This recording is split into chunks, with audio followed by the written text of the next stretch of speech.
බලන්න මේ සැනසුම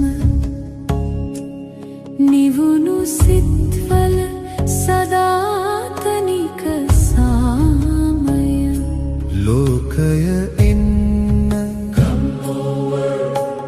මෛත්‍රිය පතා එන්න ලෝකයාගේ නිවෙන සිත් පතා එන්න ලෝකානුකම්පාව පතා එන්න බොහෝ ජනයාගේ හිතසුව පිණිස එන්න ලෝකය එන්න